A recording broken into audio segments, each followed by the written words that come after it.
Buenas tardes.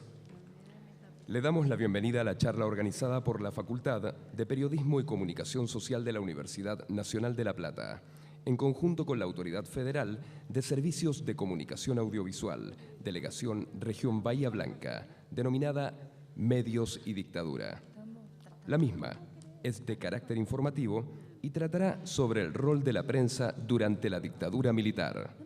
Para ello, contamos con la presencia de destacados disertantes, referentes de los medios de comunicación y los derechos humanos.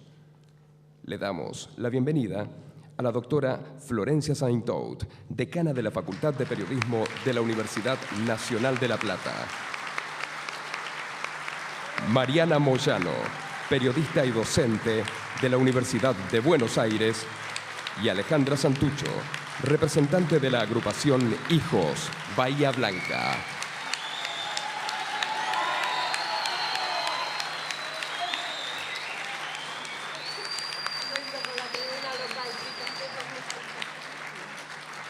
Informamos además que el diputado provincial de Nuevo Encuentro, Adrián Grana, no será presente junto a nosotros debido a la cancelación de su vuelo desde Buenos Aires. También pedimos un fuerte aplauso por él.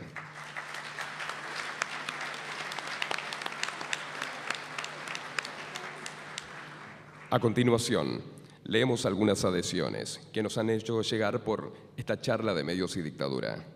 Jorge Rivas, diputado nacional del Socialismo para la Victoria, Bloque FPV. Isabel Chabela Peicé, comunicadora social, Ministerio de Desarrollo Social de la Nación. Osmar Peralta, presidente de la Cooperativa de Comunicadores Populares Miguel Bru de la ciudad de Pigüé. Rodrigo Bahía, coordinador regional de la Subsecretaría de Agricultura Familiar. Agencia Paco Urondo.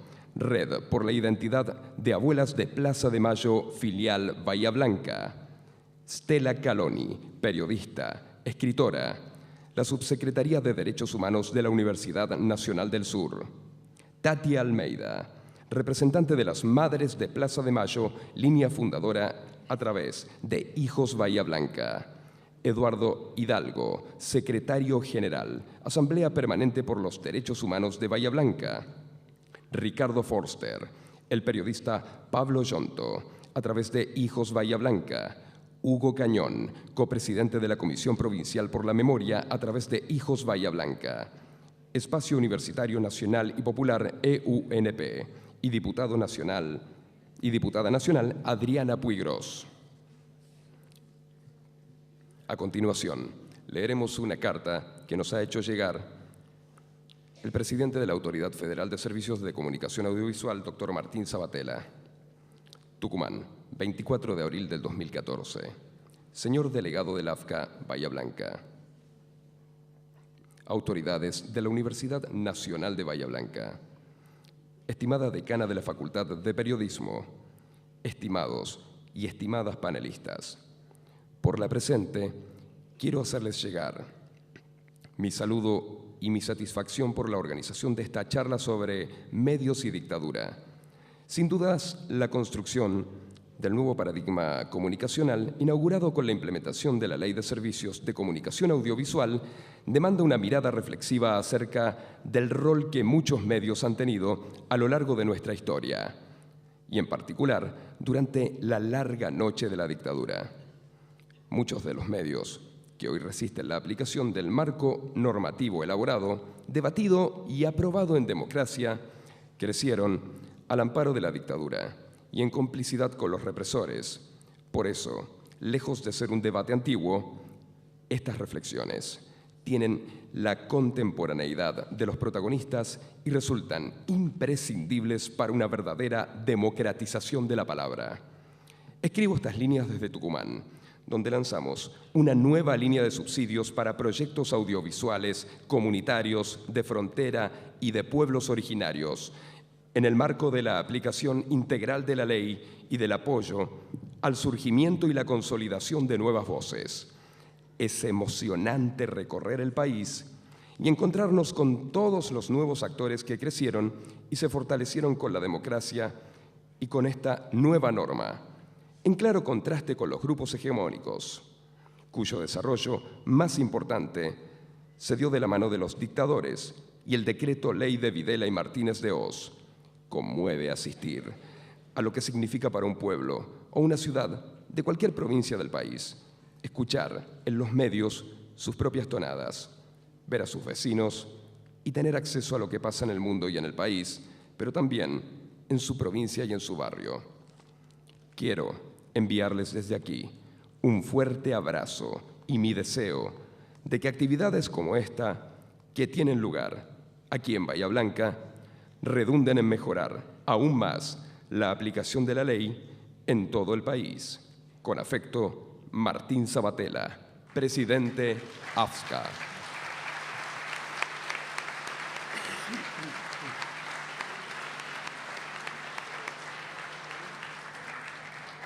A continuación, y antes de darle el paso al compañero Diego Kenis, procederemos a agradecer a grupos, personas que han colaborado con esta charla denominada Medios y Dictadura. Agradecemos a la Facultad de Periodismo y Comunicación Social de la Universidad Nacional de La Plata, la Universidad Nacional del Sur, el delegado de AFSCA, Región Bahía Blanca, licenciado Damiano Shepard, la agrupación FPB 27 de octubre, la adhesión del compañero Gustavo Mandará, la adhesión del vicegobernador Gabriel Mariotto junto a Proyecto Nacional Bahía Blanca, a la gente del Grupo Nuevo Encuentro de Bahía Blanca, Tres Arroyos, Adolfo Alsina, Coronel Pringles, Coronel Suárez, Tres Lomas, Coronel Dorrego y Patagones. Y ahora les damos paso a Diego Kenis, quien hará una breve reseña sobre el motivo verdadero de esta charla y presentará a los disertantes de esta jornada. Muchísimas gracias por estar presente acá.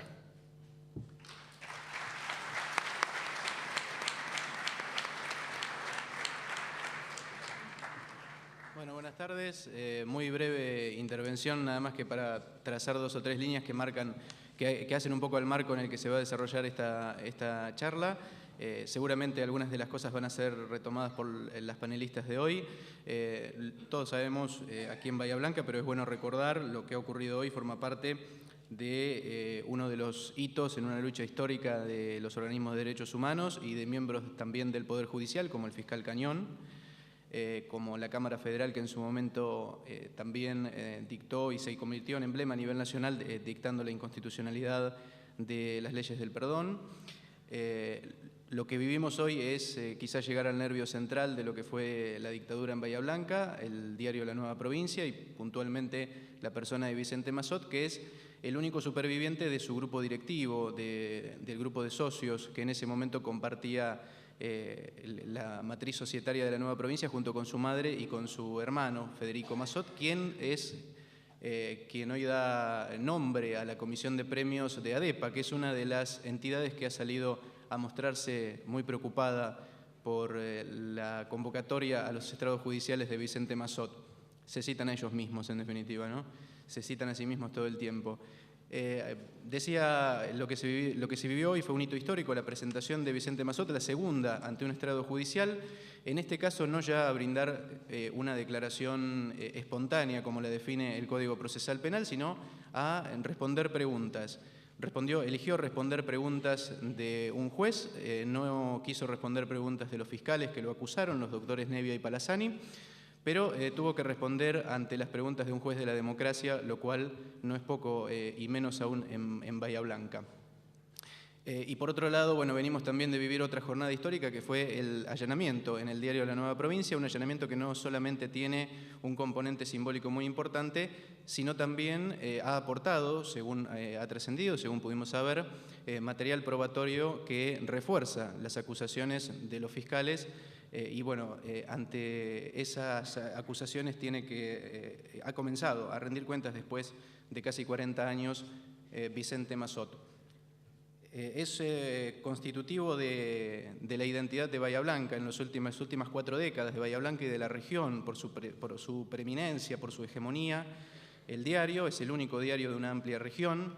La radio LU2 del mismo grupo es la más escuchada, ellos lo repiten todo el tiempo también, y eso no es casual, forma parte de un escenario que han sabido cómo estructurarlo en base a la comunión y a la participación durante la dictadura, aquello por lo que ahora tienen que responder, y a la posterior participación también en gobiernos democráticos. Vicente Massot fue viceministro de Defensa del gobierno de Carlos Menem, que, entre otras cosas, empeoró lo que parecía que no se podía empeorar, que era la ley de radiodifusión de la dictadura, permitiéndoles, entre otros, a Héctor Mañeto y a la familia Massot tomar control de canales de aire en las privatizaciones de Canal 13 y Canal 11. Simplemente eso, seguramente se recordarán a lo largo de la charla cuáles son las imputaciones que pesan sobre Vicente Massot, cuáles son las acusaciones.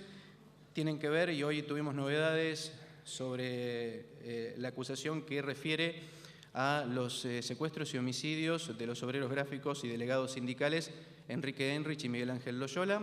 Tuvimos novedades, digo, porque hay testimonios nuevos que comprometen aún más al diario La Nueva Provincia y a Vicente Massot. Y por otro lado, algo que es novedoso, que tiene muy pocos antecedentes en el mundo, que es la acusación en torno a operaciones psicológicas, que no es una interpretación de la Fiscalía ni una interpretación que surja ahora, sino que surge de las propias normativas castrenses, que consideraban como un marco específico de lo que ellos llamaban guerra a la guerra psicológica.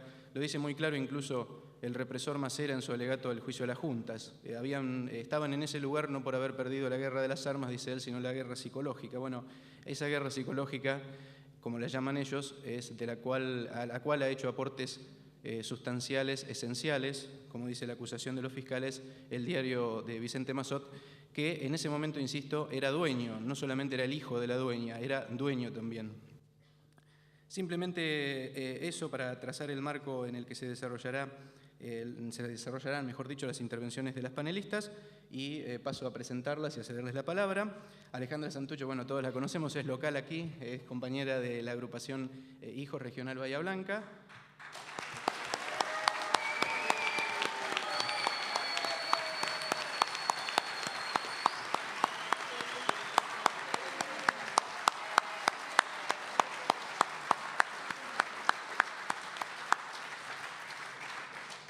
Alejandra es hija de víctimas de la represión clandestina de la última dictadura cívico-militar. La causa que investiga los crímenes que sufrió su familia se tramita en el marco del denominado circuito CAMS, de la causa que investiga los crímenes cometidos bajo el denominado circuito CAMS de la represión en la ciudad de La Plata. También, y vale destacarlo, hablábamos de identidad. La hermana de Alejandra, Mónica Santucho, fue la nieta 99 recuperada por la Asociación de Abuelas de Plaza de Mayo. Lamentablemente se trató de un caso en el cual se restituyó la identidad post-mortem. Por otro lado, nos acompaña hoy Mariana Moyano.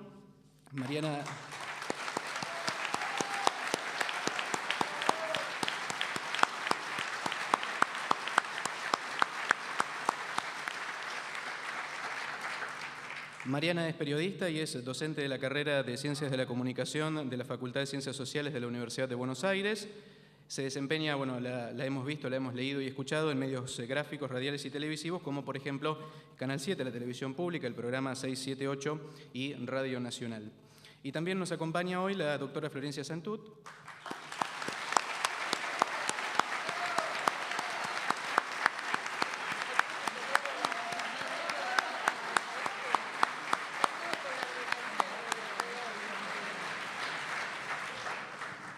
Ella es decana de la Facultad de Periodismo y Comunicación Social de la Universidad Nacional de La Plata, es docente de grado y posgrado, es directora del doctorado en Comunicación y del Centro de Investigación de Problemáticas Sociosimbólicas Latinoamericanas Aníbal Ford de la Facultad de Periodismo y Comunicación Social de la Universidad de La Plata y autora de Jóvenes, el futuro llegó hace rato, y de Jóvenes en la Argentina desde una epistemología de la esperanza, entre otros escritos.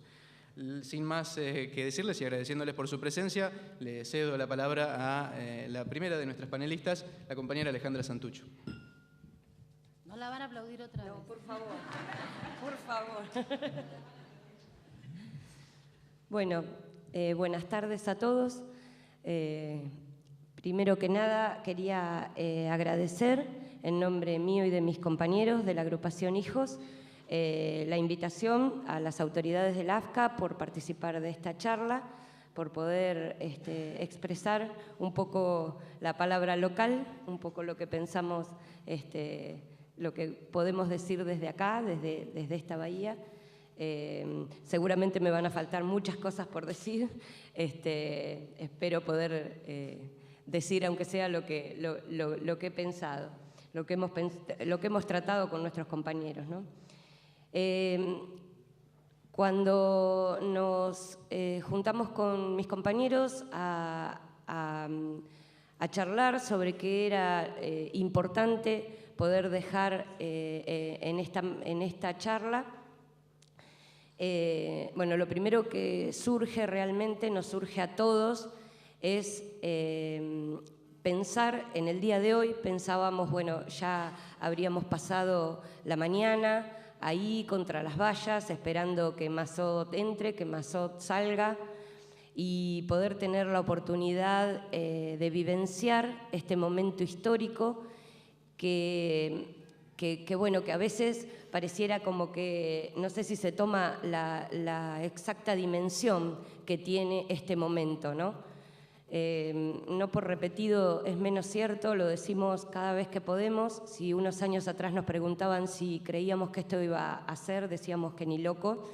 Y otros años atrás, si nos preguntaban también si podíamos ver a los genocidas juzgados acá, en este mismo lugar, sentados ahí donde está el público, también decíamos que no podía ser. Pero bueno, esto no es que un día nos levantamos y de golpe tuvimos justicia, aunque a veces parece que se naturaliza de esa manera.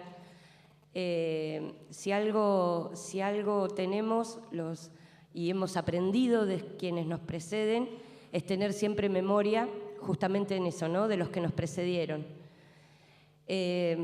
Acá hubo mucha gente, mucha lucha para llegar hoy al día que llegamos.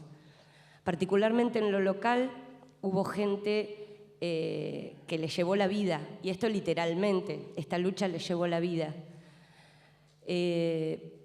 Nosotros, bueno, por supuesto que somos hijos, o sea que nos incorporamos a esto mucho después. Nuestro espejo y nuestros referentes son quienes estaban en ese momento. Pero bueno, nosotros de chicos decíamos hoy en una entrevista en las casas, sabiendo con nuestras abuelas, buscando a nuestros viejos y a nuestra familia, existía aquí gente, bueno, que eran precisamente eso, ¿no? Los referentes. Principalmente me estoy refiriendo a la APDH local, en la figura del querido Ernesto Malicia.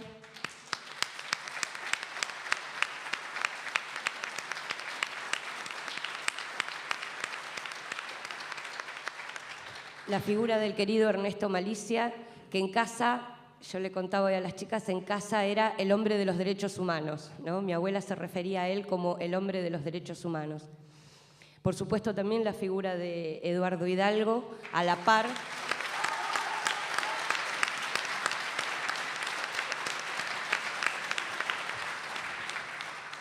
par del querido Ernesto, pero con más suerte porque hoy pudo vivir al lado nuestro, pudo estar parado con nosotros, divertirse y disfrutar y tener la alegría de vivir este momento. Y realmente si hay algo que nos hubiese gustado era compartirlo también con Ernesto, esto que tanto hizo y que tanto luchó para llegar acá.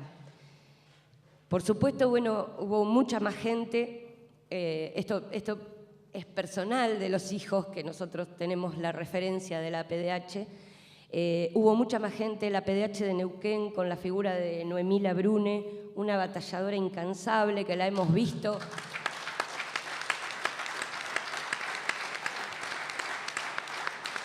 La hemos visto participando de los juicios que se han hecho acá, y allá en Neuquén tiene una lucha impresionante. Está viejita, chiquitita, y uno la ve y no lo puede creer cómo anda para todos lados.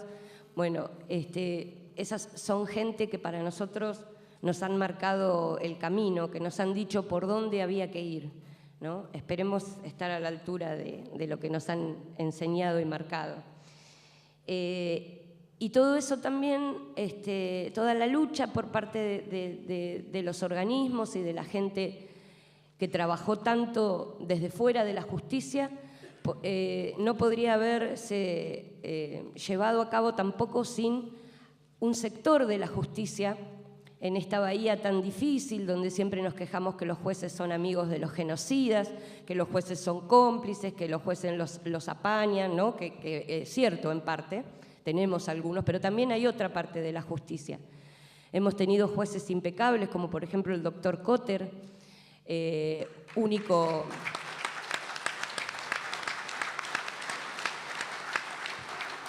única cámara cuando él la integraba que declaró la inconstitucionalidad de las leyes de obediencia debida y punto final, única cámara en todo el país, ¿no? Así como la ciudad tiene es reaccionaria en determinado sector, tiene otros sectores tan combativos como los otros, ¿no? Con la misma fuerza, digamos.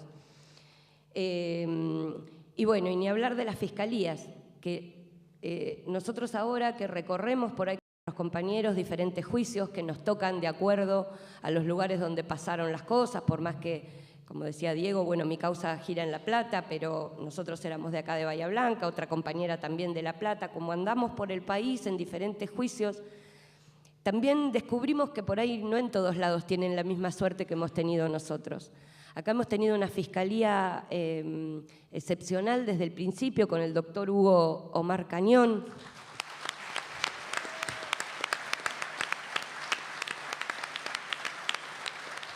Nuestro querido Hugo, como decimos nosotros, Hugo es uno de nuestros referentes. Hugo, cuando tenemos alguna duda, igual que a Eduardo, los llamamos y consultamos y vemos si estamos errados o no. Bueno, después, cuando lo presidió, cada cambio de fiscalía siempre era uno se asustaba, ¿no? A ver qué venía después, porque parecía que el que estaba era irreemplazable. Y después vino el fiscal Abel Córdoba.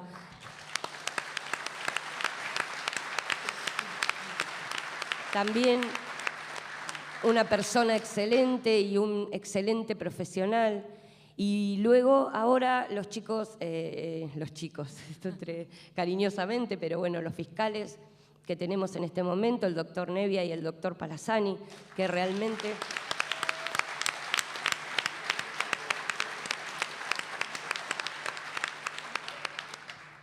bueno, realmente hay un hilo conductor que los une a todos y es que son excelentes profesionales, pero también son excelentes personas, que esto para ellos no es un trabajo más, que van, cumplen su turno y se van. Ellos saben con qué están tratando y así nos sentimos de este lado, ¿no? Con ese cariño y con esa comprensión con que ellos tratan a los familiares, a las madres, a los hijos, a los organismos.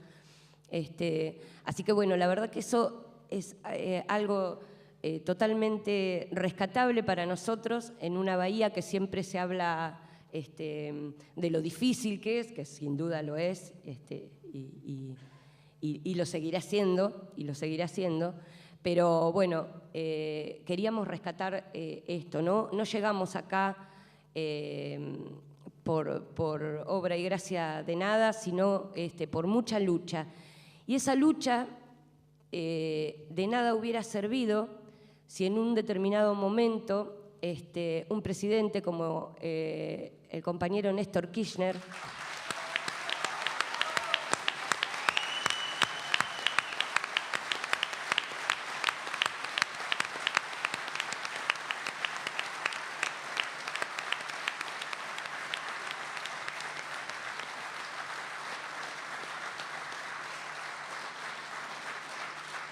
no hubiera derogado las leyes de obediencia debida y punto final, y podríamos por fin empezar a juzgar a los genocidas. Democracia, nosotros siempre decimos, tenemos hace 30 años, pero es a partir del 2005 donde empezaron los juicios, no antes. Antes los reclamos de los organismos eran una papa caliente para todos los gobiernos, que se la pasaban de mano en mano y bueno, y nadie tomaba cartas en el asunto, al contrario. Este presidente escuchó la lucha, escuchó las madres, abrió las puertas y dio respuesta. Por supuesto, bueno, otra frase que siempre decimos, pero que la tenemos que repetir, los organismos siempre luchan y lucharán. Esto no se termina ni acá, ni cuando terminen los juicios. Pero lo importante de saber es que se tomaron esos reclamos, ¿no? De nada serviría tampoco, no hubiese sido tampoco un reclamo tomado si no hubiese existido ese reclamo. O sea, es mutua la lucha y a donde llegamos hoy. Así que bueno, esa síntesis quería hacer del recorrido, de por qué estamos hoy acá y de cómo llegamos hoy acá, para que, bueno, por ahí esto a veces se pasa de largo y se naturaliza como si esto fuese algo común, y lo que pasó hoy es realmente histórico y llevó bueno, todo este tiempo. La charla se circunscribe por ahí a medios y dictadura. Yo me parece, quisiera por ahí hacer una pequeña, tampoco vamos a escuchar a las chicas que seguramente tendrán mucho para contarnos, pero nosotros queríamos exponer, a Massot se lo imputa por, bueno, aparte de los emblemáticos casos de Heinrich y Loyola, de los asesinatos, por 35 asesinatos y secuestros y asesinatos más, y principalmente, como decía Diego también en la introducción, por lo que implica la acción psicológica. El tema de la acción psicológica es algo sumamente importante porque sin esa acción psicológica empleada por la nueva provincia, en este caso, que es lo que tratamos, no hubiese podido llevarse a cabo el genocidio, el plan sistemático de exterminación de personas de la forma que se llevó. Eso es lo novedoso, como decía Diego también, no hay antecedentes de esto, y también es para pensar por qué justamente los amigos o compañeros de Massot pueden estar tan asustados, ¿no? Porque esto puede ser la punta de un iceberg para que después, en efecto dominó, puedan ir cayendo determinadas otras cuestiones muchísimo más importantes. Entonces, los que tienen algo que defender, salieron a defender a Massot. El tema de la acción psicológica, también cuando planteábamos la charla, creemos que también tiene un hilo conductor hasta nuestros días, ¿no? Cualquiera sabe que los medios son formadores de opinión y hoy en día, por ejemplo, vemos específicamente cómo los medios influyen en el discurso de la gente y cómo los medios tratan los temas de derechos humanos o cómo los medios tratan otros temas. Es muy interesante ver que en la mayoría de los medios hegemónicos, bueno, lo único que nos pasan todo el día y nos bombardean son robos, inseguridad. El tema de los derechos humanos para los medios en general ocupa un 0,4%, algo así, en la escala de importancia para ellos. Seguramente la mayoría de todos ustedes no sepan que a lo largo del país hay 16 juicios por delitos de lesa humanidad, desde Salta hasta Neuquén, donde se están juzgando genocidas, donde en algunos se juzgan jueces, cómplices también, porque hay civiles. Y eso no es materia cotidiana de los medios. No vende, no tiene sentido. Acá hemos padecido, nosotros tenemos una batalla muy grande con que los medios cubran estos juicios. No nos pasa a nosotros solo, pasa en todo el país y en algunos lugares pasan cosas peores. Pero básicamente los medios por ahí, con suerte, vienen a un inicio, a una sentencia y algún testimonio por ahí importante que sepan. Cuando digo los medios, hablo de los medios televisivos, los medios más grandes. Hay determinados medios que cubren permanentemente, pero no son la mayoría, son muy pocos, contados con los dedos, y me quedo corta.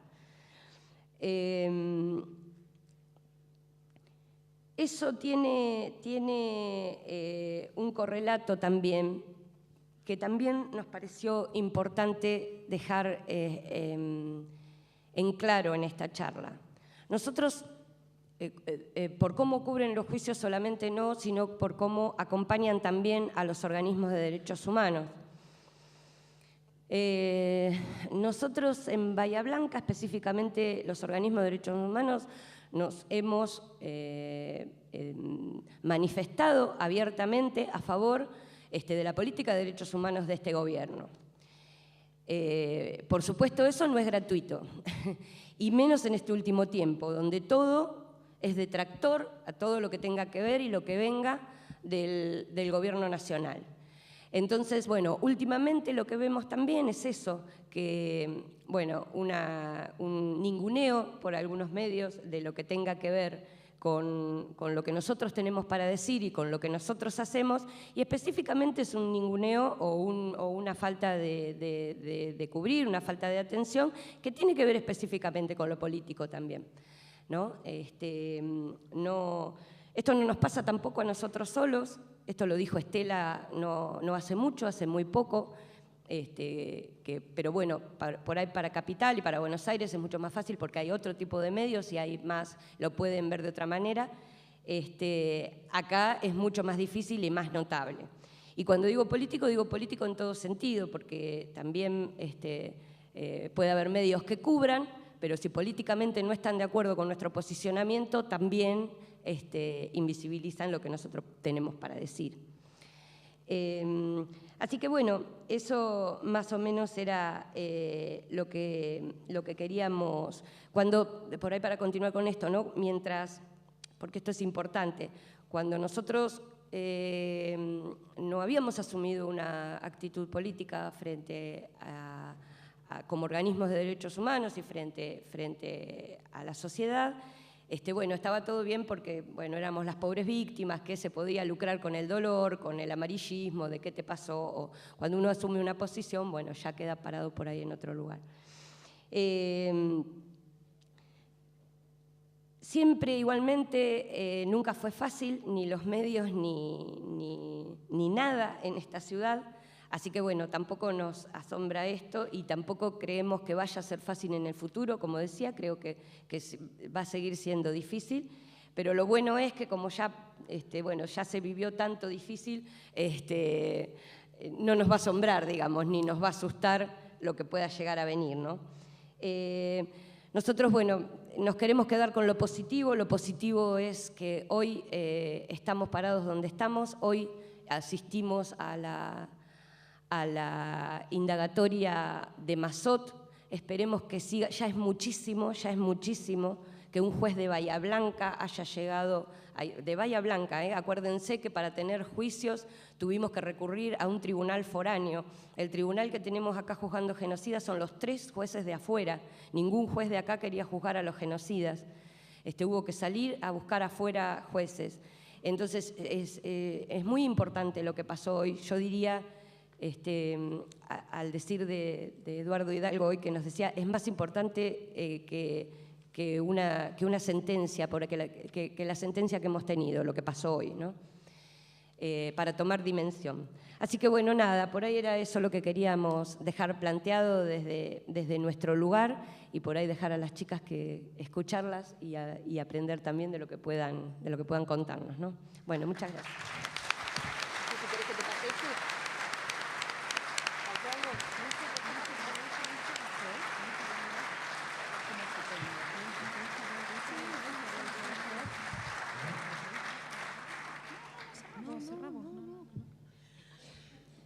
Bueno, buenas tardes. Un gusto estar acá. Gracias por la recepción. Recién decía Alejandra algo que aprender. En nada nuevo, nada distinto podemos aprender en las universidades de lo que hemos aprendido de los movimientos de derechos humanos en la Argentina. Para la Facultad de Periodismo es una responsabilidad enorme estar hoy acá en esta ciudad que Es la ciudad donde, y esto no, espero que no sea una referencia personal, pero que es la ciudad donde hice la adolescencia, donde seguramente la gran mayoría de nosotros empezamos a hacernos grandes. Una ciudad, yo llegué a vivir en el 83 a esta ciudad, hacer el secundario a 2 cuadras de la nueva provincia. Y eran esos tiempos en los que podíamos salir a la noche y encontrarnos con Astiz, y eso era aceptable para muchísimos. Eso era aceptable y era posible. Una ciudad que algunos llamaban la ciudad del silencio, pero que también tenía y tiene esa otra parte movilizada, esa otra parte que lucha, esa otra parte que no se dejó vencer nunca ante todas las adversidades, que no asumió que la derrota era el final, que asumió que había una derrota, pero que esa derrota no era el final, y que hoy nos permite, en un día como este, que nos permite celebrar, ¿no? Yo sé que hablar de celebración es muy complejo y es importante también poder debatirlo y poder reflexionar, pero es necesario poder celebrar en cada una de las ganadas, porque como decía Alejandra recién, como yo creo que está en cada uno de los que estamos acá y seguramente en muchos otros que no están acá, la idea misma que algún mazot pudiera dar respuesta de algo, que pudiera ser indagado siquiera, era impensable, como tantas cuestiones que eran impensables hace unas décadas y hoy son una realidad efectiva en la Argentina. Y entonces tenemos que pensar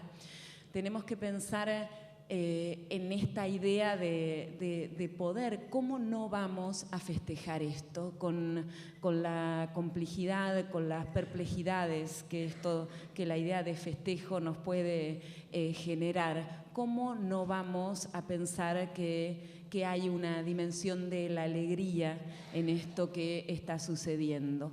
Recién me acordaba, mientras Alejandra hablaba, me acordaba de estos boletines de cadena informativa de Walsh, el solo, la máquina de escribir, el que no estaba solamente solo, ¿no?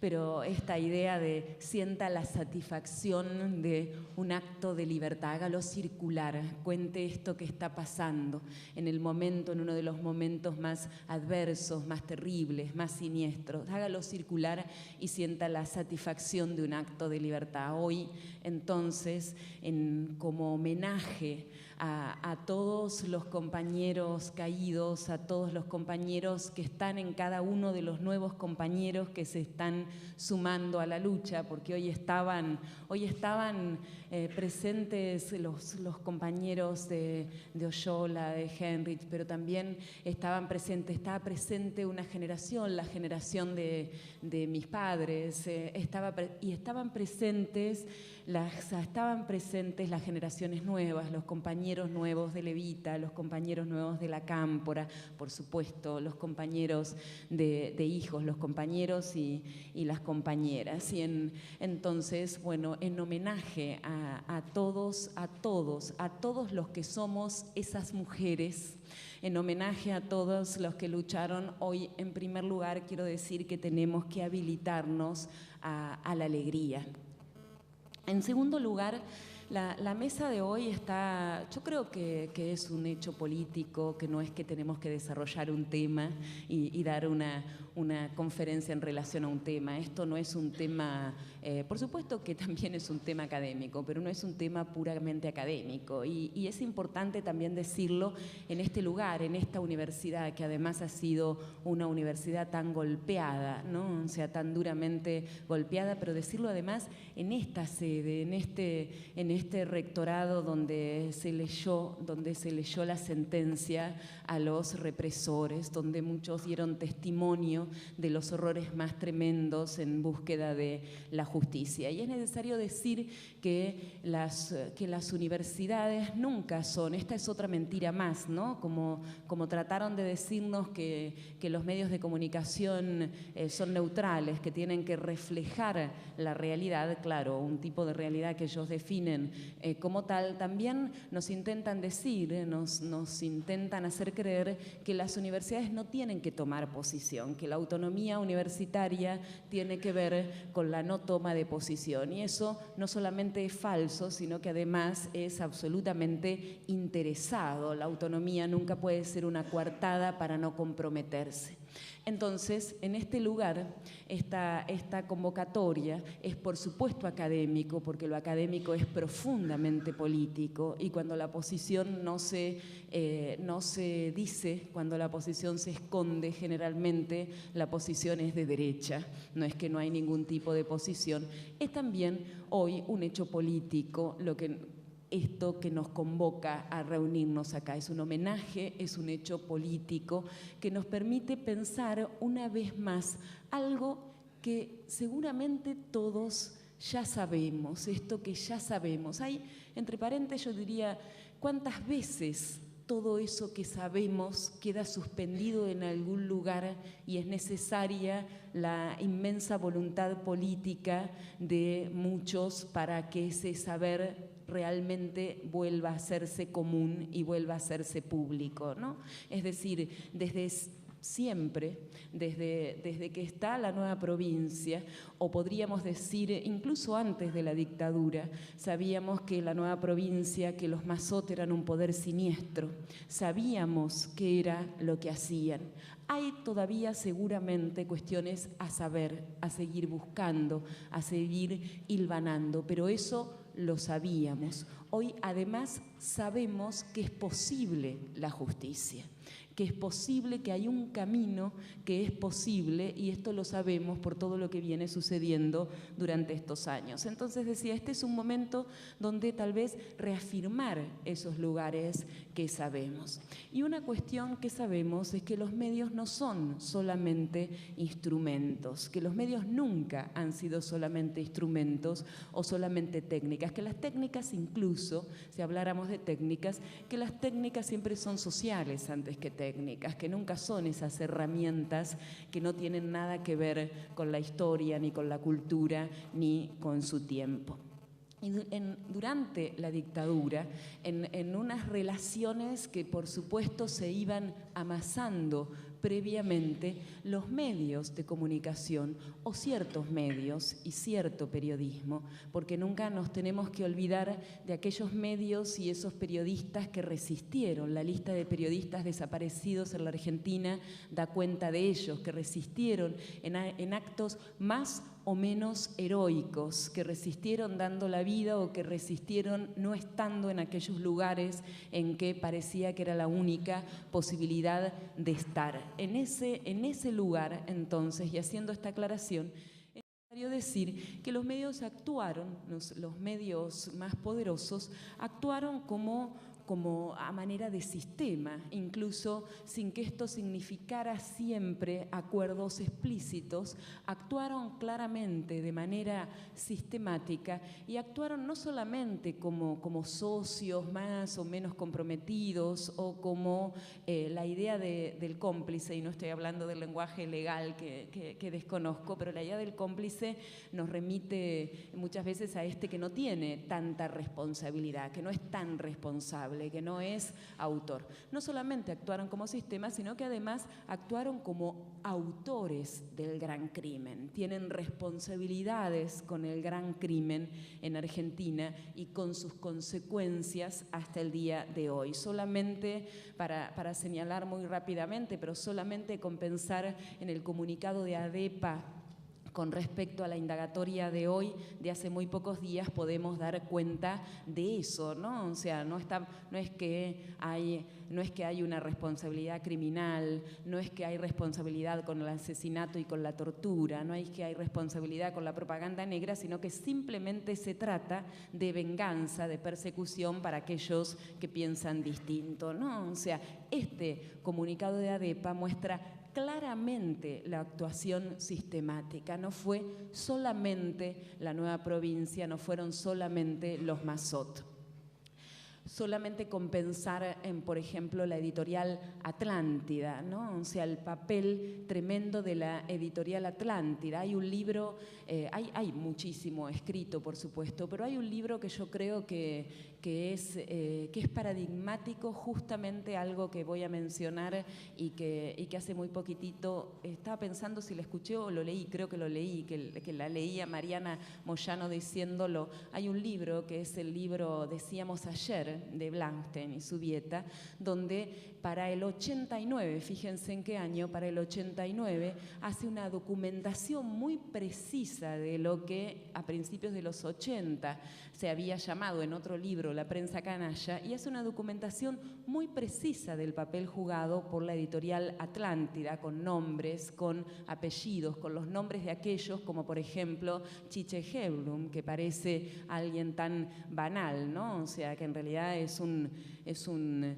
operador fantástico de la banalización de aquello que no tiene que ser banal y de justamente y del olvido de las dimensiones, del olvido interesado de las dimensiones que han hecho al gran crimen, ¿no? De este periodista que dice, aún hoy, fíjense, que dice claramente hoy que él ha comprendido, que él había entendido que acá había sucedido una guerra y que había que tomar posición y que él había tomado claramente una posición, ¿no? Entonces, en el año 89, cuando se escribe este libro donde se documenta cada uno de los artículos de esta editorial Atlántida, es muy difícil para ese año donde cae el muro de Berlín, donde gana Menem en la Argentina, ¿no? Es muy difícil para ese momento histórico, y esto es lo que leía de Mariana, es muy difícil poder leer eso, pero no porque no se lea, sino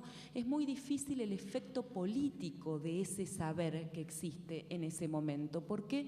Porque justamente las vías de la política, las vías de la justicia, las vías de búsqueda de la verdad están cerradas, y entonces aparece como un libro más que puede quedarse en alguna biblioteca. Decía el diario La Nueva Provincia, la editorial Atlántida, la editorial Perfil aparece en el momento en que desaparece Rodolfo Walsh, el diario Clarín, ¿no? El diario Clarín, que tiene como tapa nuevo gobierno en la Argentina, el 24 de marzo, este diario Clarín que algunos han ubicado como el boletín oficial de la dictadura, y que sabemos, y sobre todo lo sabemos mucho más en este tiempo, que ha sido mucho más, que ha estado mucho más que comprometido que el boletín oficial. Es benévolo, tiene cierta benevolencia pensar que solamente fue el boletín oficial, ¿no? Este diario Clarín, el diario La Nación, ¿no? Tribuna de la oligarquía argentina, histórica tribuna de la oligarquía argentina,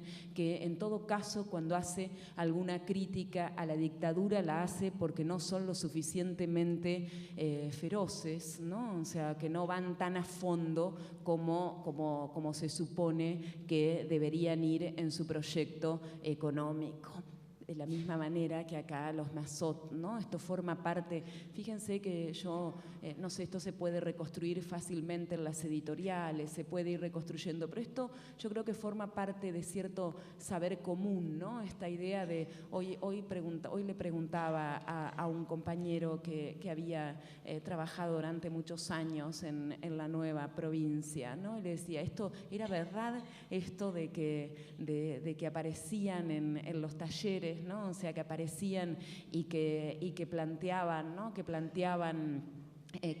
el 24 de marzo fueron a plantear a ver si se animan ahora a hacernos la huelga, ¿no? A ver si se animan. Y claro, por supuesto que era verdad, ¿no? Estos Mazot que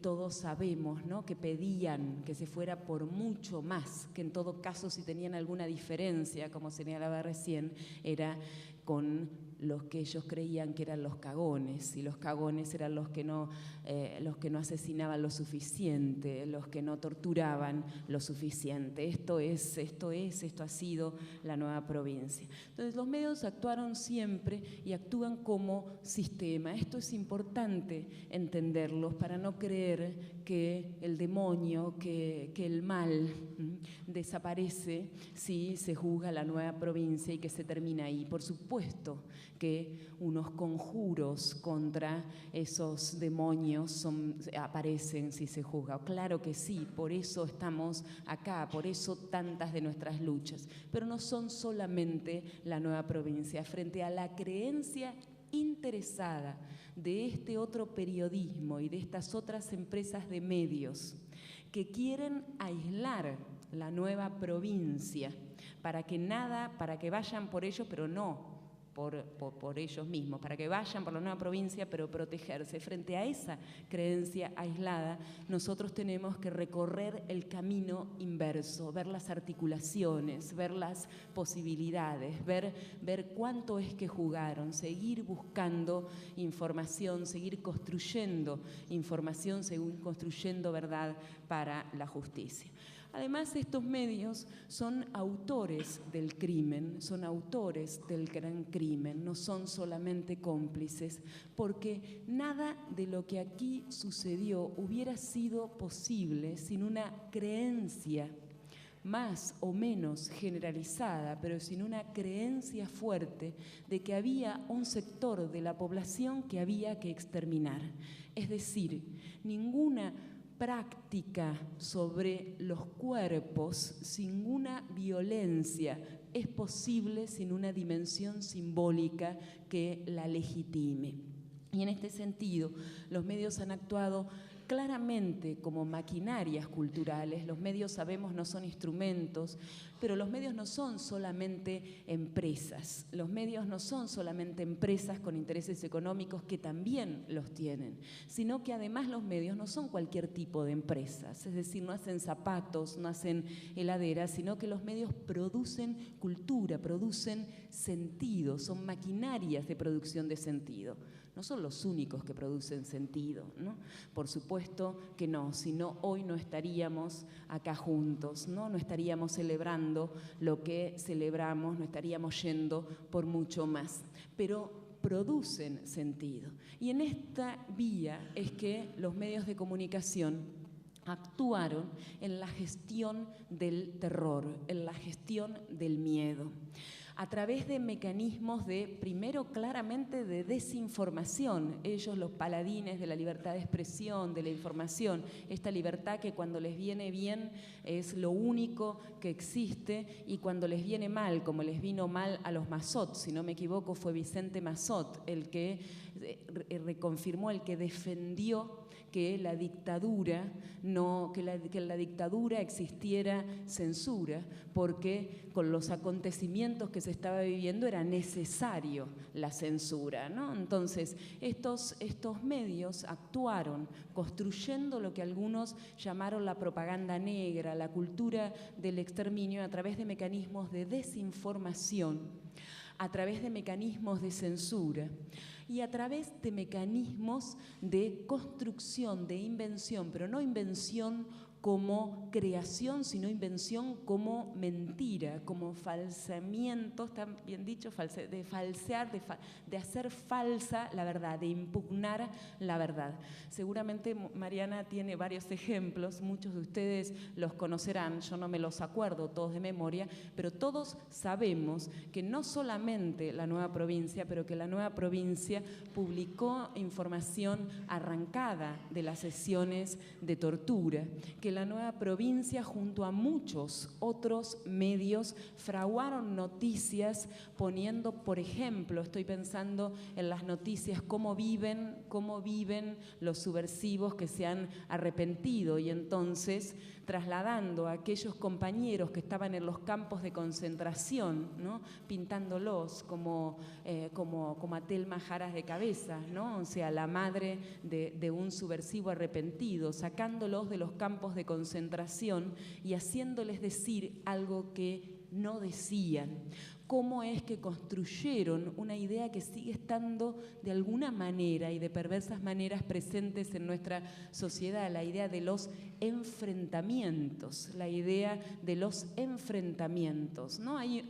Si no me equivoco, pero espero no equivocarme, pero si no, a ver, en lo que no me equivoco seguro, en que entre los partes de ANCLA, de la agencia de noticias clandestinas, hay uno, yo creo que es después de la muerte de Rodolfo Walsh, después del asesinato de Rodolfo Walsh, hay uno que se llama Horror en Bahía Blanca, no terror en Bahía Blanca, no horror, terror en Bahía Blanca.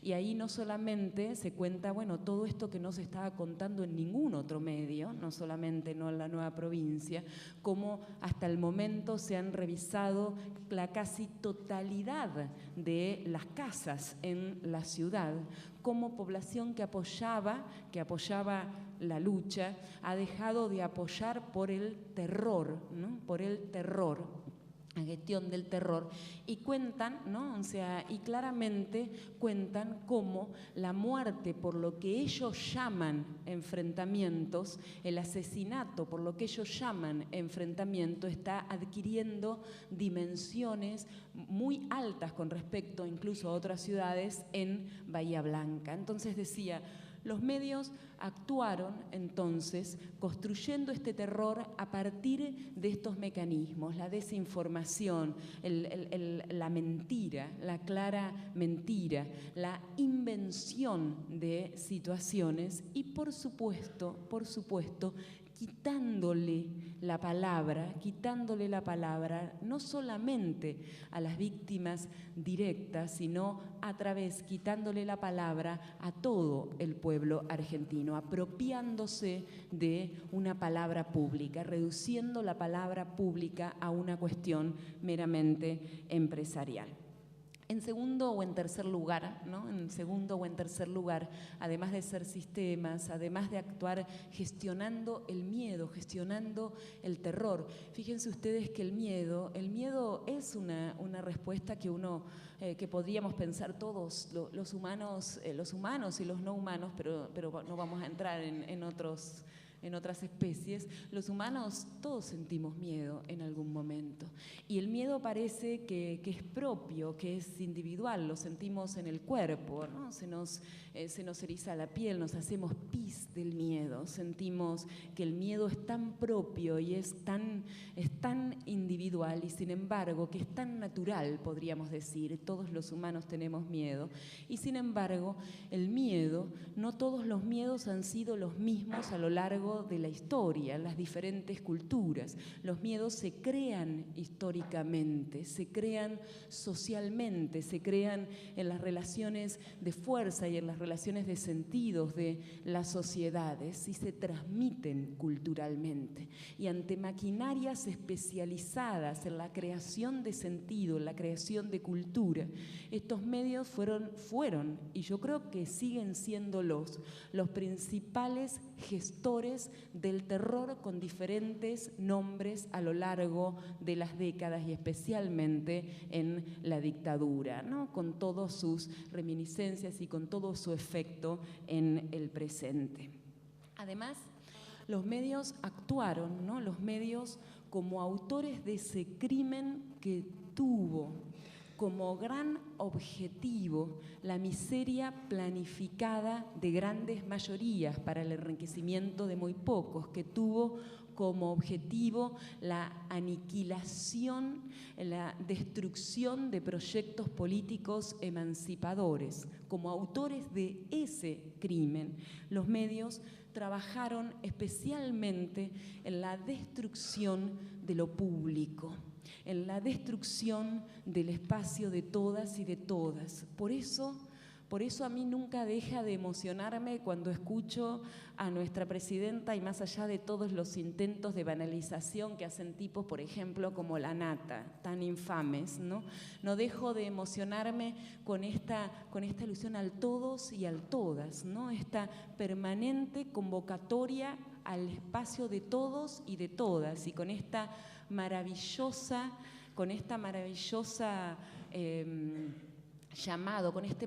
llamado a un universal que es incompleto, que está fracturado, que todavía le falta. Por eso es necesario señalar a las todas, la no resignación de un universal señalando aquello que le falta para ir por aquello que le falta y sobre todo para imaginar aquello que hoy todavía ni siquiera podemos imaginar que falta, pero que va a llegar. Decía, los medios trabajaron especialmente en la destrucción de ese lugar común y especialmente trabajaron y trabajan en la destrucción de lo popular, en la destrucción de la idea del pueblo entendido como posibilidad de emancipación de lo popular, de los ofendidos, de los olvidados, de los que aún siguen teniendo frío. Fíjense qué tan tremendo, yo siempre lo señalo en la facultad, que lo popular pasó a ser un objeto de los medios de mercado masivos de los cuales se podía reír. Lo popular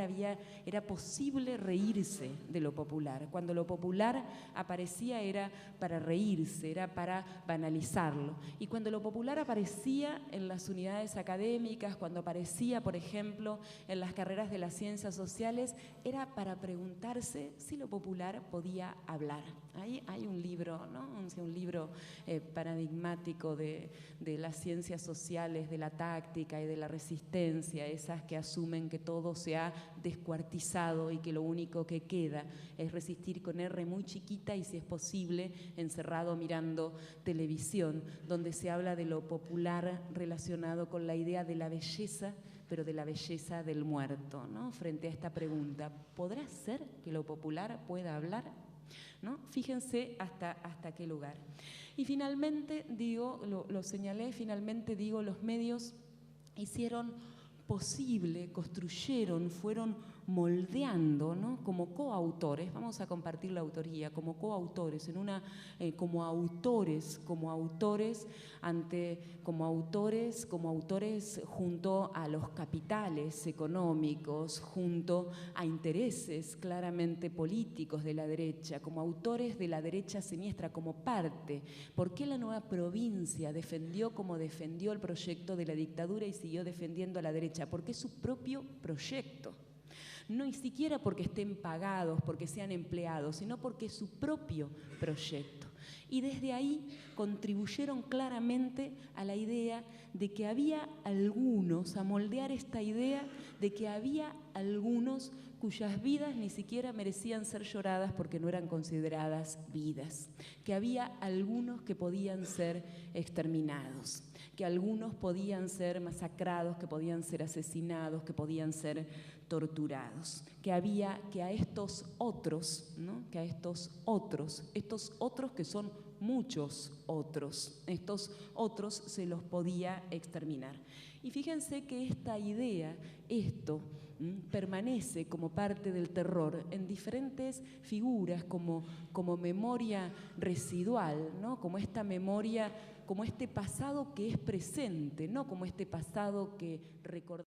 Este pasado que es presente, que tiene otras vestiduras, pero que es presente, que está presente en cada uno de nuestros días, en lo cotidiano, como aparece el miedo, este miedo al otro, el otro como amenaza, el otro como que hay que temerle. Este otro fue el otro que se fue constituyendo, que pasó de esta idea de ser los subversivos, de ser los guerrilleros, a ser, por ejemplo, los jóvenes pobres, estos que incluso, lo vemos en estos días, se puede linchar y llegar a discutir si eso es un asesinato o no es un asesinato. Recién mencionaban a Hugo Cañón. Hugo Cañón en estos últimos años, ya desde unos años, es uno de los principales impulsores de los informes de la Comisión de la Memoria en la provincia de Buenos Aires, de la situación en las cárceles, y año a año se va dando cuenta cómo se van engrosando las filas en las cárceles, las filas de los jóvenes, de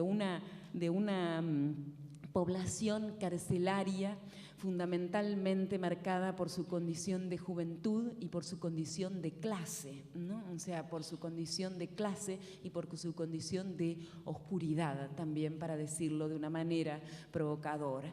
Estos otros, ¿no? Estos otros que aparecen como lo popular. Lo popular es una amenaza. Lo popular es una amenaza. La política es una amenaza. Los medios contribuyeron y han tratado de seguir contribuyendo, ¿no? O sea, y participaron también muy activamente a la descuartización de la política, yo no voy a decir el adelgazamiento, porque cuando uno dice el adelgazamiento de la política, cuando pensamos en los años 90, parece que hubo algo que lo adelgazó simplemente, ¿no? Cambiamos de peso. No, hay que hablar de descuartizar, hay que hablar de torturar a la política, hay que hablar incluso de la desaparición de la política, y no porque haya dejado de existir como posibilidad. El desaparecido sabemos que no deja de existir como posibilidad, como hecho concreto, real, en cada una de las luchas y en cada uno de nosotros. Y esta otredad amenazante en su condición de popular, en su condición de pueblo, es también lo que siguen sosteniendo hoy, actuando también como sistema, porque nunca tenemos que olvidarnos ni confundirnos que en estos procesos políticos en América Latina, que tienen a la cabeza gobiernos que no es que se parecen a sus pueblos, sino que son sus pueblos, que defienden los intereses de sus pueblos, han encontrado la principal oposición en una derecha travestida de medios de comunicación. Y esto no se trata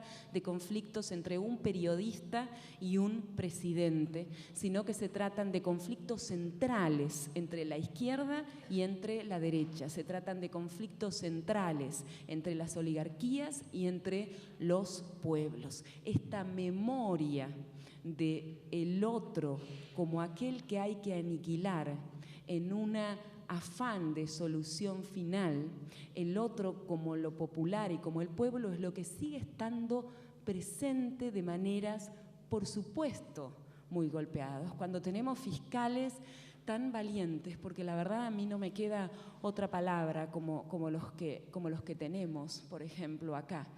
Cuando tenemos estos movimientos de liberación, que son movimientos de derechos humanos, pero que no han sido solamente autodenominados como movimientos de derechos humanos, ¿no? Tenemos a las madres, cuando tenemos a las abuelas, cuando tenemos a los familiares, pero cuando también hemos tenido una Argentina que para defender el trabajo cortó las rutas poniendo la bandera argentina para señalar que acá estábamos, que seguíamos estando más allá de las desapariciones y más allá de los fusilamientos y de las torturas. Cuando tenemos todas y cada una de estas luchas, se pone en cuestión permanentemente esa memoria residual e incluso se la derrota. Hay momentos donde ganamos y hay momentos donde esa memoria, esa perversa memoria del terror va perdiendo. Pero estemos muy atentos, porque esto no quiere decir que no han perdido nada, pero estemos muy atentos, porque a veces para seguir militando nos reafirmamos en la idea de que no se puede volver atrás. Y es verdad, no se puede volver siempre atrás y hacer borrón y cuenta nueva, pero también se puede volver atrás. Y las dos cuestiones son verdaderas, las dos cuestiones son reales. Este tiempo, esto que pasa hoy con Massot, no está separado de unos candidatos que van a las embajadas a pedir permiso y a hablar del presidente que se animó a bajar los cuadros, a hablar mal de ese presidente. Esto que pasa hoy con Massot no está separado de aquellos que creen que hay que encerrar a los pibes pobres de nuestras ciudades. No está nada separado y por eso tenemos que estar muy atentos, porque todavía hay muchas causas para seguir peleando y están enlazadas, están articuladas entre sí.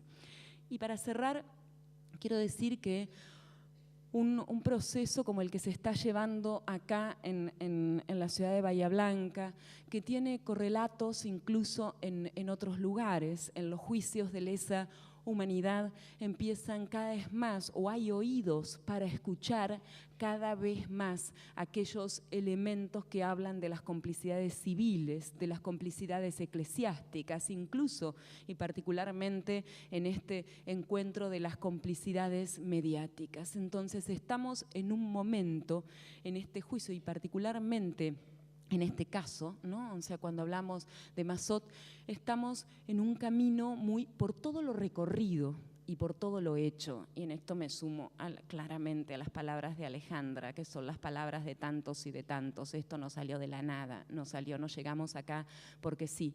Por todo lo ocurrido, por todo lo hecho, por todo lo que hemos luchado, estamos en un momento en que la posibilidad otra vez más se vuelve a abrir la posibilidad de la verdad en aquellos lugares en que aparecía ocultada.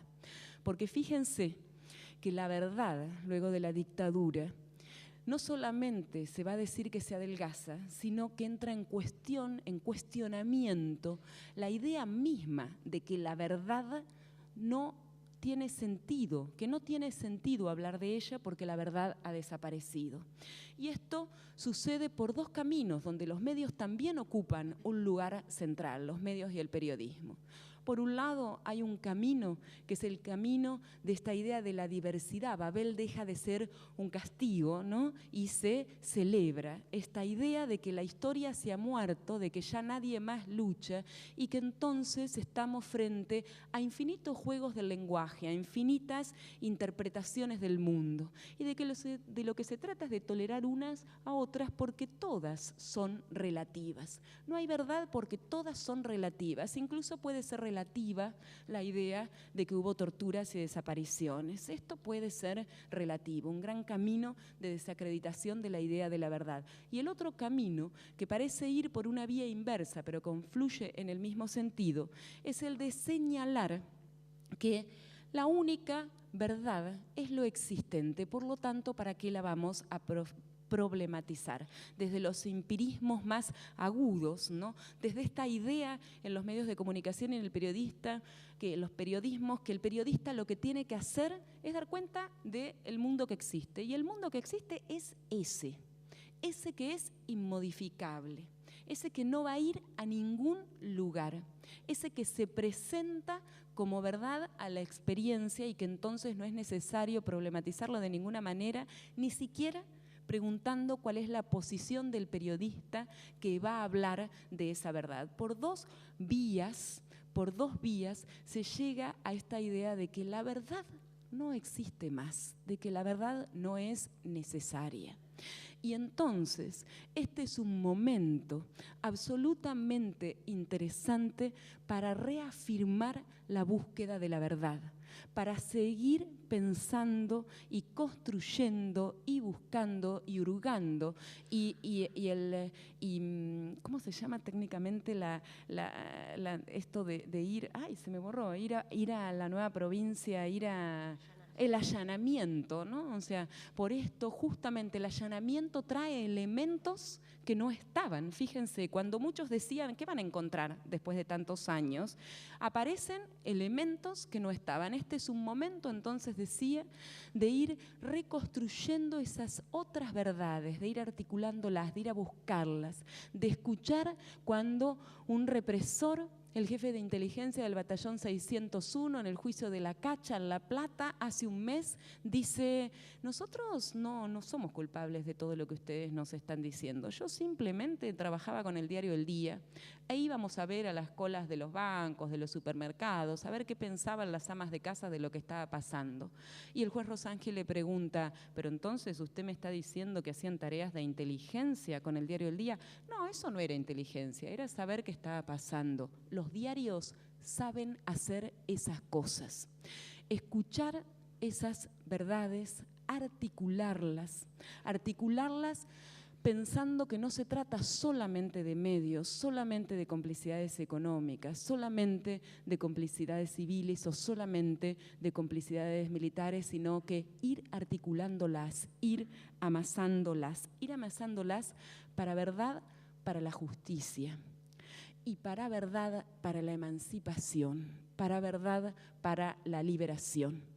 Y quiero terminar, un día como hoy, quiero terminar citando algo que ustedes conocen muy bien, pero que tal vez nos sea interesante volver a escucharlo una y otra vez más.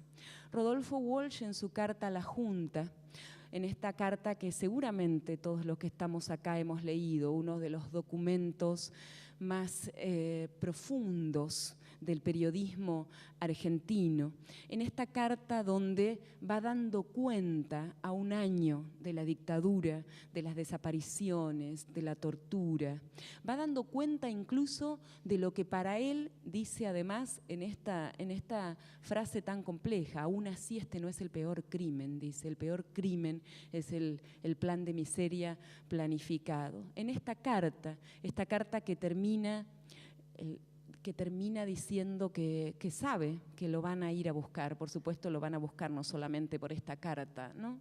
En esta carta en el cual dice que igualmente, que así, que sabiendo las consecuencias va a dar testimonio, opta por dar testimonio en tiempos difíciles, que hace tiempo que ha elegido dar testimonio en tiempos difíciles. En esta carta que por momentos es agobiante la descripción de datos, de verdades, no solamente porque los datos sean verdades, ¿no? En esta descripción de todo aquello que va sucediendo, que nos ahoga la garganta, que nos quita la respiración. Este Rodolfo Walsh que escribe esa carta en el mismo tiempo en que escribe un cuento, este cuento que en el juicio reclamó su hija, Patricia Walsh, ese cuento que se robaron, ese cuento que todavía no apareció, que aún no apareció. Este Rodolfo Walsh que escribe esta carta que nos deja sin respiración, dice: pero aún así cabría decirle a la Junta que por cada uno que maten, que aunque maten al último, la lucha surgirá bajo nuevas formas. Hoy estamos festejando esas formas de la lucha. Muchas gracias.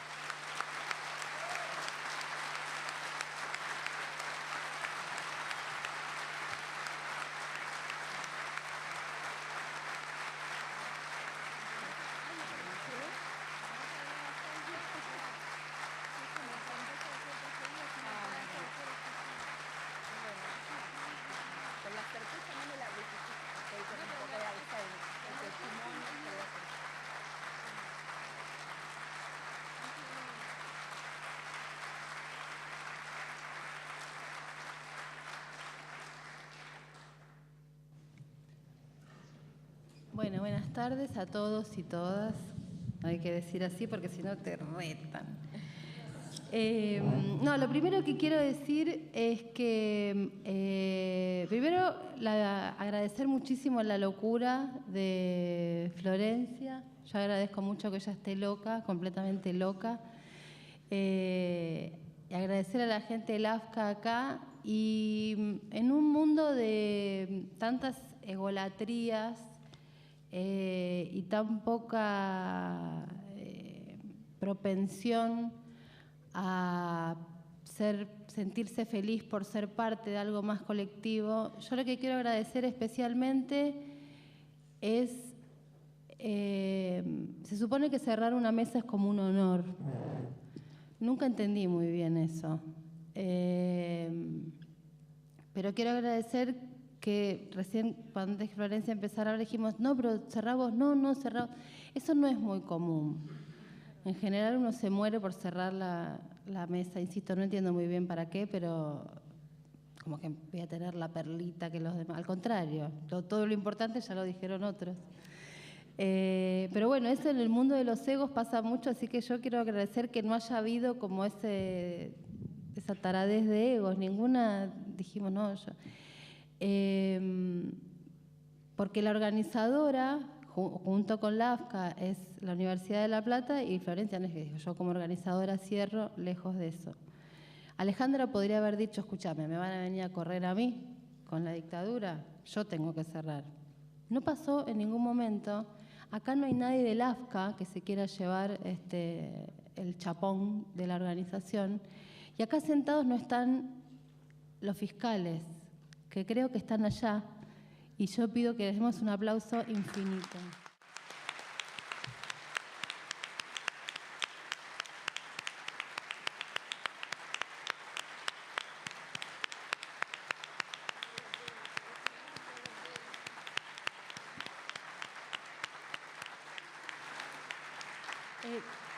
Pensaba dos cosas más antes de meterme en algo de lo que más o menos había pensado. Ayer cuando algunos compañeros del canal y otra gente que se entera de mi vida por televisión se enteraron que me venía para acá, me llamó la atención y me dijeron, ¡qué bueno! Y yo dije, ¿por qué será que les parece tan fabuloso venir un jueves a Bahía Blanca? Y entonces hoy a la mañana me di cuenta, cuando yo llegué, que como los aviones los maneja la Cámpora, llegan fuera de horario, cuando llegué éramos 40, 50 personas, y yo dije, claro, ahora entiendo por qué. Porque solamente 40 o 50 vamos a poder hacernos una remera que diga, yo lo vi ser llamado indagatoria.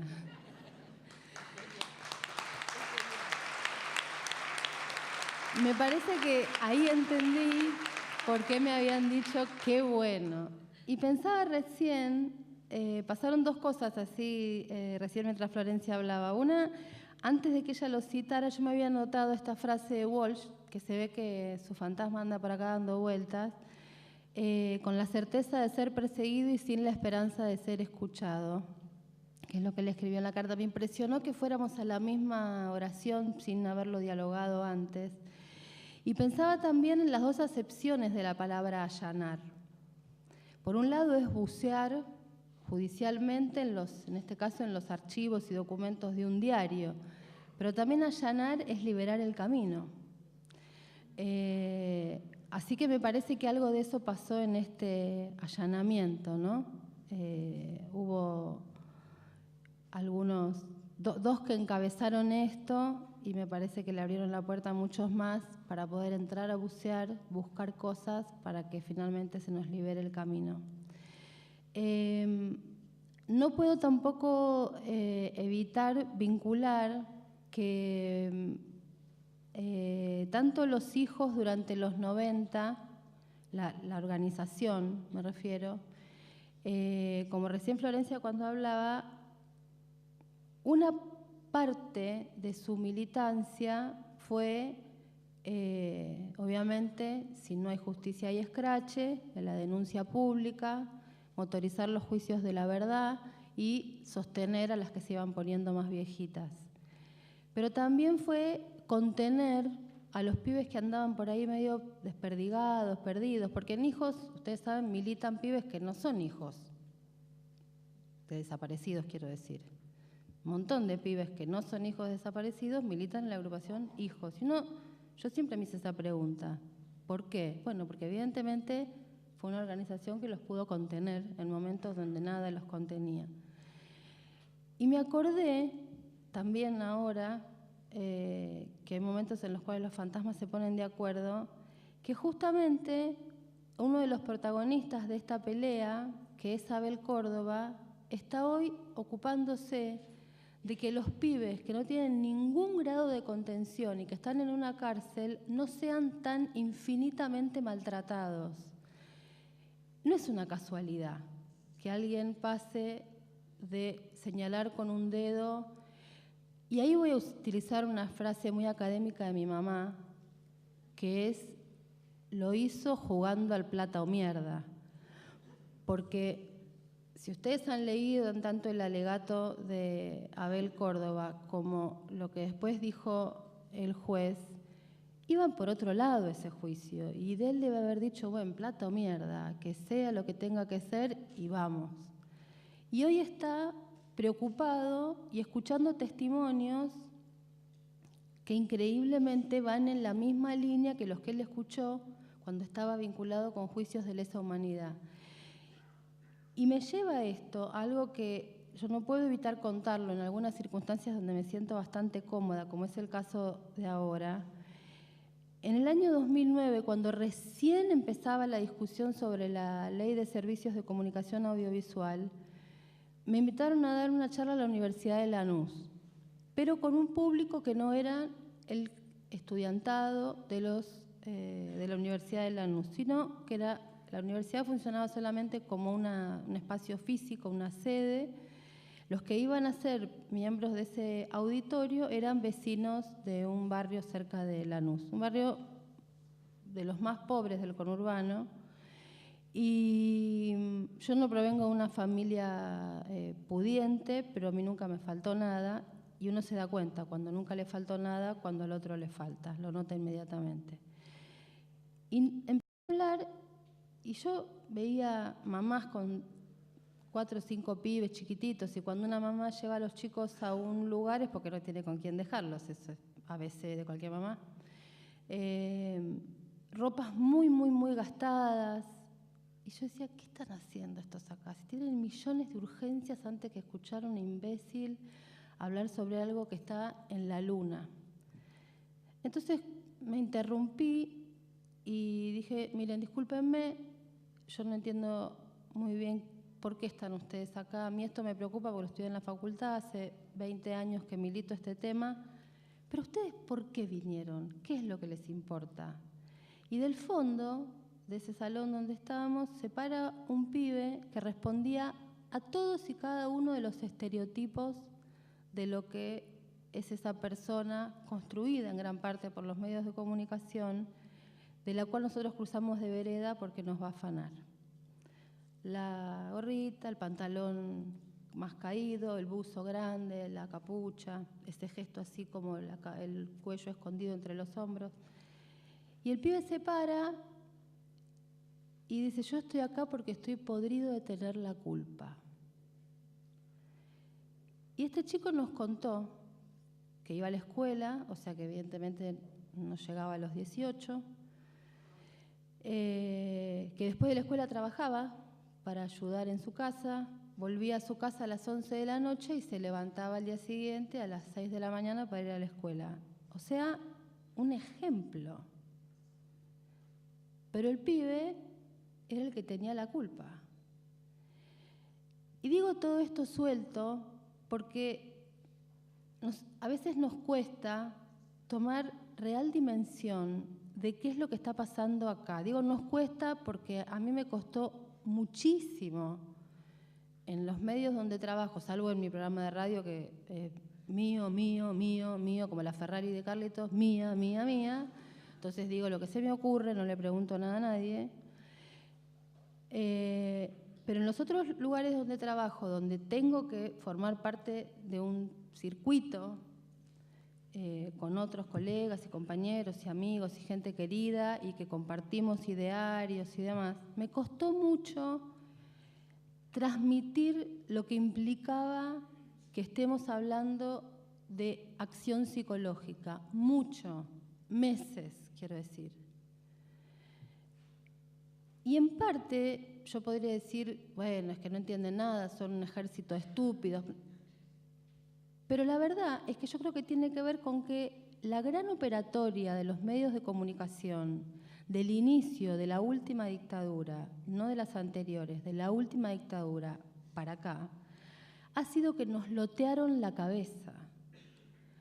Las grandes operaciones han sido el ocultamiento, la tergiversación, pero básicamente sacarnos el contexto. Nos robaron el contexto. Las cosas ocurren por generación espontánea. No existe más la pregunta ¿por qué? No, nadie pregunta ¿por qué? Entonces nos roban el contexto. Y la otra operación es que no nos vinculan un hecho con el otro. Entonces nos parece un disparate que en un mismo juicio estemos hablando de la desaparición física de 2 personas con nombre y apellido y que estemos hablando de la conquista de la cabeza de miles de seres humanos. Porque cuando nos roban la cabeza, nos hacen desaparecer aunque nos dejen de cuerpo presente. Nos parece insólito mezclar esas dos cosas cuando van absolutamente de la mano, porque solamente si nos roban la cabeza, si nos roban la conciencia, si nos lotean el pensamiento, es que a mí no me va a parecer insólito, ridículo, que desaparezcan 2 personas de la faz de la Tierra. Las personas se pueden morir, las personas se pueden ir, las personas pueden ser asesinadas. Las personas, incluso como el caso de Mario Santucho, puede morir en un enfrentamiento con el capitán Leonetti. Esas cosas pueden ocurrir en momentos incluso del inicio de un genocidio, pero las personas no pueden desaparecer. No es algo que la cabeza esté preparada para resistir. Y si nuestras cabezas estuvieron preparadas para resistir, fue porque alguien nos las preparó. Viene la contraargumentación de esto que digo, bueno, pero nosotros, los medios de comunicación, no teníamos libertad de expresión, no podíamos publicar nada porque temíamos por nuestras propias vidas. Puede ser, démosle ese changüí. Pregunto yo, ¿por qué? Porque hay que preguntar siempre por qué. Entonces, el 11 de diciembre de 1983 nos salieron a contar todo lo que sabían y no habían podido contar antes. Si no me lo contaron durante y no me lo contaron después, ¿cuándo es que mintieron? Hay que preguntarles por qué. La operación culmina fabulosamente a favor de nuestra verdad el domingo a la noche, cuando el propio Massot dice en el programa de Grondona, a mí no me pueden juzgar por esto porque es la libertad de expresión. Entonces quiere decir que publicaste lo que querías. No es que fraguaste la información porque te obligaban, porque había un comandante con una pistola en la cabeza.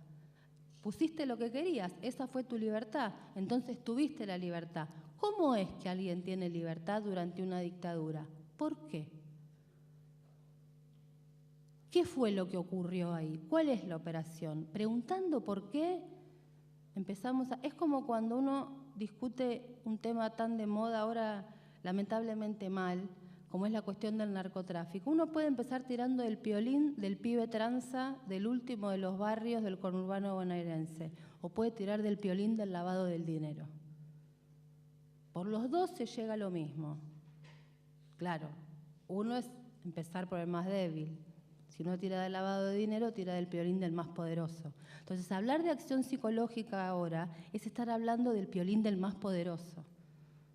No es solamente, y esto por favor que se entienda lo que digo, solamente el cuerpo que queremos encontrar y esa verdad sobre ese cuerpo. Porque ese cuerpo no podría haber desaparecido si no nos hubieran desaparecido la cabeza.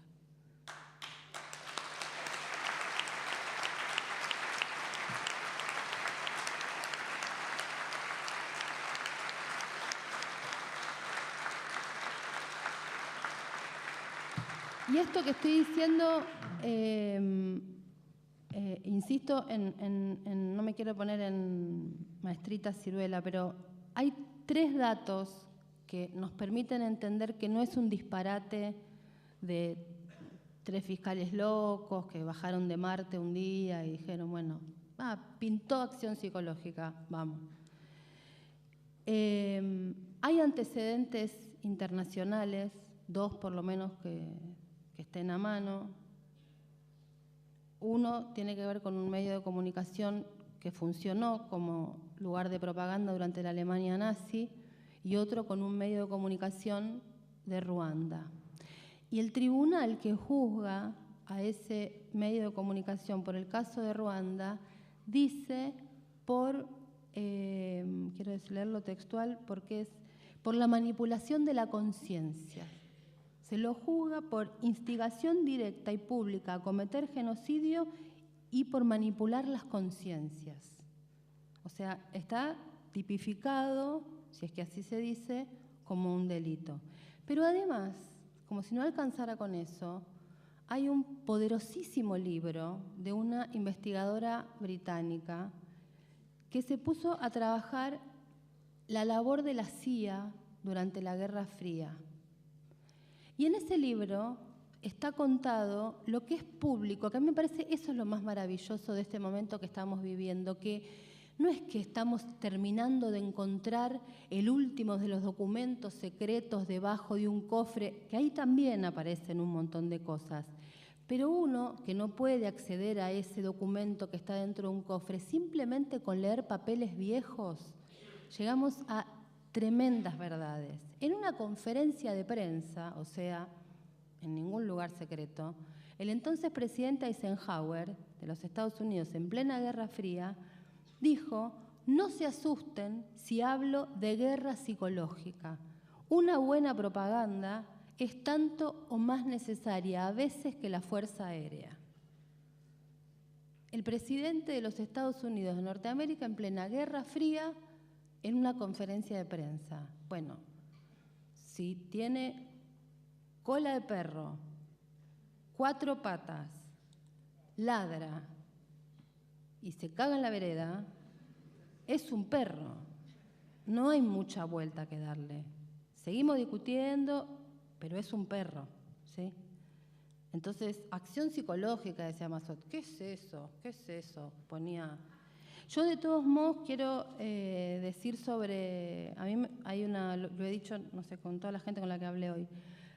Pero hay una partecita de una canción de Fito Páez que a mí me gusta mucho, que dice que no es bueno nunca hacerse de enemigos que no estén a la altura del conflicto. La verdad es que yo lo que rescato de Mazot es que es un enemigo a la altura del conflicto, porque se cuida, obviamente, pero a diferencia de los Mitre, los Mañeto, no esconde la piedra, no se hace el gil. Porque los Mañeto, los Mitre más o menos, pero también durante los años 90 hicieron una operación de una perversión digna de un análisis en profundidad con todos los organismos de derechos humanos. Clarín, TN y Telenoche se cansaron de llorarle a Estela de Carlotto y de hacer notitas conmovedoras con esa música cursi de cuartísima categoría que suelen utilizar ahí. Se cansaron de levantar, supuestamente, la lucha de las abuelas. ¿Por qué?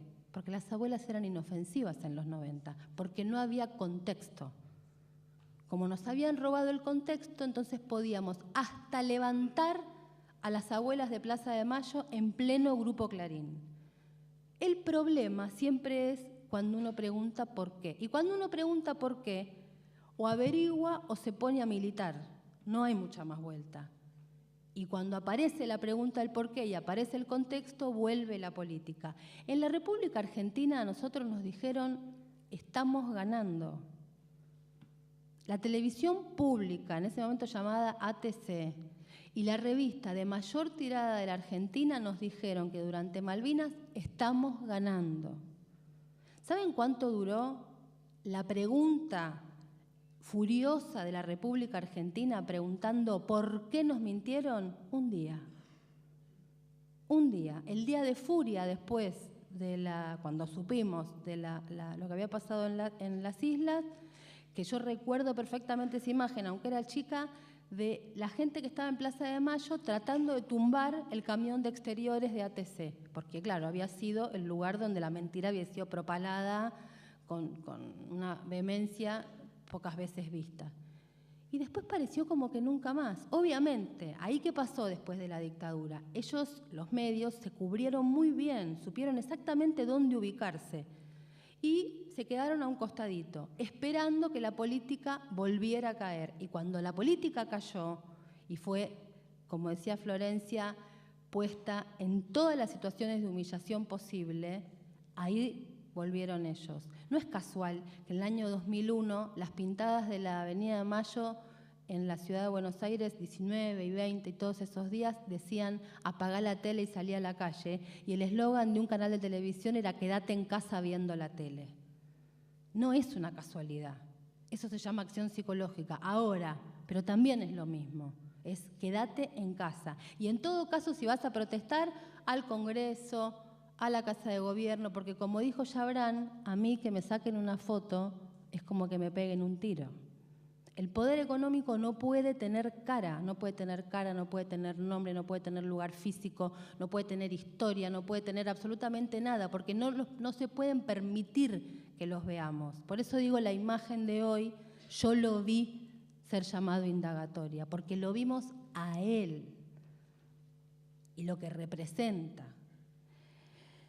No quiero extenderme demasiado, pero sí quería plantear dos cositas que para mí son centrales respecto de lo que tiene que ver con los medios y la dictadura. Es una idea con la que a veces me agarro mucho en discusiones con algunos compañeros, pero a tal punto hay que darnos cuenta el poder de esos medios de comunicación durante la dictadura, que la propia Junta, o sea, los señores dueños de la vida y la muerte de todos nosotros, escribieron en la ley de radiodifusión que ellos inventaron un artículo que era el 45. ¿Cuál era el artículo 45? En que le impedía a los dueños de diarios tener radios o canales de televisión. Hasta la Junta Militar le quiso poner algún límite a los dueños de los diarios. ¿Por qué? Porque de algo sospechaban. La Junta tuvo que ponerles un límite a los que ellos sabían podían llegar a ser más poderosos que ellos. Y en la otra cuestión, en estos papeles viejos que han empezado a aparecer ahora en el edificio Cóndor, hay, entre otras cosas, un acta donde el interventor puesto por la dictadura, el Estado, lamentablemente, pero ese era nuestro Estado, el representante que puso el Estado en papel prensa firma un acta donde, permítanme que les lea para que ustedes vean el nivel de poder que tenían los medios de comunicación. A poco de iniciadas las gestiones, como es de conocimiento de su excelencia, el señor ministro, se planteó la interpretación del alcance del punto 2 del decreto número 2414 del 77, que es el cual lo nombran a él. Al decidir el suscripto, con su conocimiento y aprobación, asistir a las reuniones de directorio. Ello motivó que se suspendiera la reunión de ese día para estudiar por ambas partes el problema. Con fecha 30 de agosto se realizó la misma y ante el mantenimiento por parte de los señores Ricardo Peralta Ramos, Bartolomé Mitre y el contador Héctor Mañeto de la posición de no permitirme el acceso a las oficinas. Moreno es re polémico, Kicillof es un insolente y D'Agostino, ellos van contra el Estado, incluso si el Estado es la Junta Militar, no tienen ningún problema, porque son más poderosos a veces que la propia Junta. Entonces digo, estamos hablando de estos señores, no de periodistas como se hacen llamar a sí mismos. Son efectivamente, como se dijo acá, no son cómplices. El cómplice es el que le tapa el delito a otro.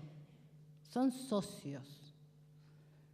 Obviamente nadie va a encontrar ni a Mitre en la cama de tortura, ni a Mañeto con la picana en la mano, ni a Massot atando a un detenido que luego va a ser desaparecido. Para eso es que tenemos que deslotearnos la cabeza y juntar los dos crímenes, la tortura con este otro de la acción psicológica. Y yo, para terminar, quería justamente finalizar con una partecita del alegato de Abel Córdoba. Él escribió y leyó y dijo algo que me parece que nos tiene que resonar y resonar y resonar para que entendamos y para que podamos transmitir también fuera de este Bahía Blanca sobre lo que significa que estamos viviendo acá. El juzgamiento que está en desarrollo, decía Abel, es algo más que una acción particular e incluso excede lo que suelen ser los juicios orales en que se juzga un centro clandestino. Estamos juzgando una época, la más oscura que hubo a partir de conductas que fueron constantes durante toda la dictadura militar. Yo lo que quiero celebrar es que yo lo vi bajar los cuadros y yo lo vi ser llamado a indagatoria, y esto que parece empezar a retintinear en lugarcitos aislados, y parece que de pronto a un montón les agarra esta obligación de que las convicciones no se pueden quedar en la puerta del lugar al que uno va a entrar a asumir la responsabilidad. Me parece que eso, si cobra forma, si nos desloteamos la cabeza, si les rompemos la operación, ahí es donde uno derrota al terror y siente el acto moral de la dignidad. Y para terminar y reírnos un poco todos juntos, porque ellos también son brutos y a veces se les escapa la tortuga. No sé si notaron en la notita preocupación periodística por el allanamiento a la nueva provincia. En una partecita dice, además, los fiscales han declarado públicamente una militancia ideológica. Claro, Gil, la militancia ideológica de los fiscales es que quieren llevar presos a todos los que tuvieron que ver con el genocidio. Obvio que es ideológico. Tonto.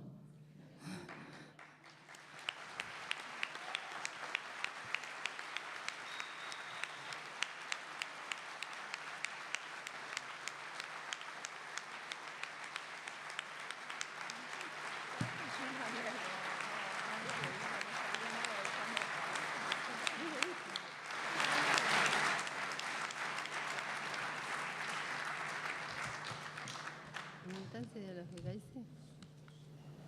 No, si son fiscales en causa de lesa humanidad porque no tienen militancia ideológica. Qué genial. Bien, cuando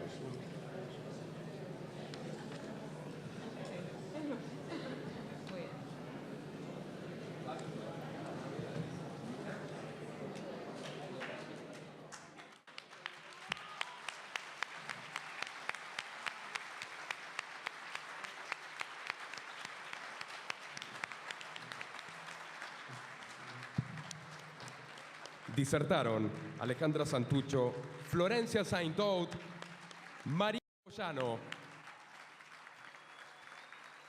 Adhesión especial del diputado provincial Gabriel Godoy y de la agrupación La Cámpora. Muchas gracias por ser partícipes de la charla Medios y Dictaduras. Nos encontramos en una próxima oportunidad. Que tengan un feliz regreso a sus hogares. Gracias.